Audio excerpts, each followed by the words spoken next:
Good morning. I've told you before that my parents were immigrants to this country from Europe.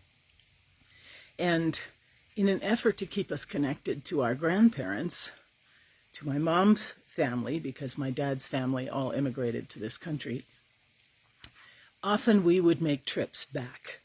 And what a gift that was, both when I experienced it and in hindsight, to be able to visit Europe and visit family. I remember one time it was a big deal. I was 13 and I was going to get to spend 6 weeks on my own with my grandparents and then later with my aunts or my cousins and whoever else they dropped me off at. And I was so excited. I was going by myself, right? I'd matured to an age where my parents felt confident about that. And I remember I really enjoyed probably the first 3 weeks. And then my heart started to get homesick. I got homesick for my family, for my sisters, for my parents, for the language. Even though I spoke it fluently, right? I was able to communicate with everybody. That homesickness changed the way the last part of that vacation was. It didn't make it awful. It just made it a little more trying. And this experience makes me think of experiences that we too have had in our lives. Sometimes even today, we may find ourselves homesick, longing for the better times, for the familiar times. There's so much that calls forth from us during our lives, especially today with the pandemic and with other urgent situations where we have to rethink and adapt to change so frequently that many times we feel like, oh, I miss the good old days. I miss the good old days of the church. I miss the good old days of the country. I miss the good old days of my life.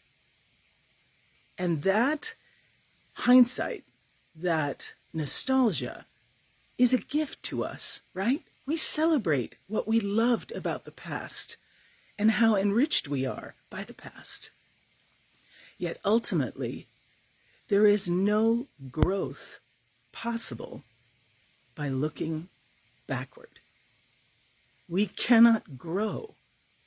If God extends an invitation to us, it is an invitation to move forward in our lives in order to respond to the new opportunities, the grace, the gifts that God had to wait so long to give us.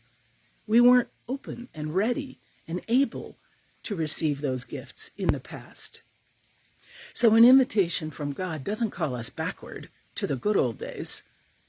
That invitation calls us to trust in the future.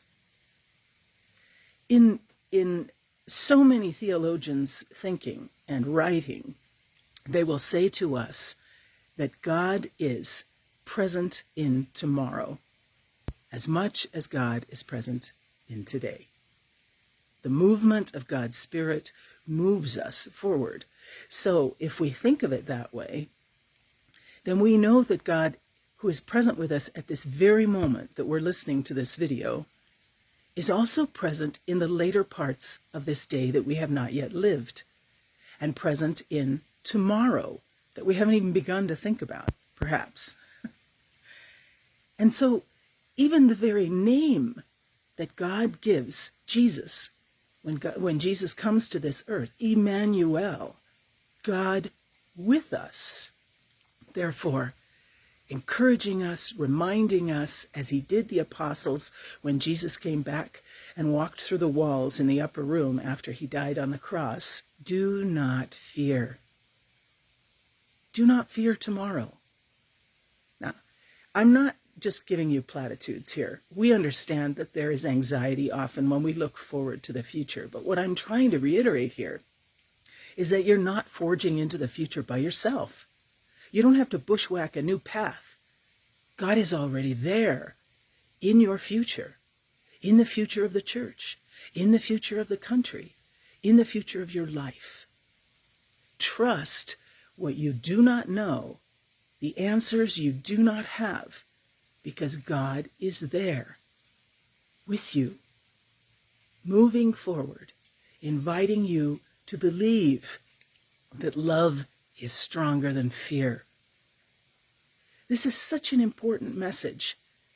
We want to go backward. We want to go to pre-COVID days because there are so many reasons, and many of us have lost people. And yet God holds God's hand out to us and says, I love you beyond expression. Put your hand in mine. Let's go forward where there is grace and opportunity that the past no longer holds for you. Let's pray for each other, but keep our eyes looking forward, believing and knowing in all our hearts that God is there.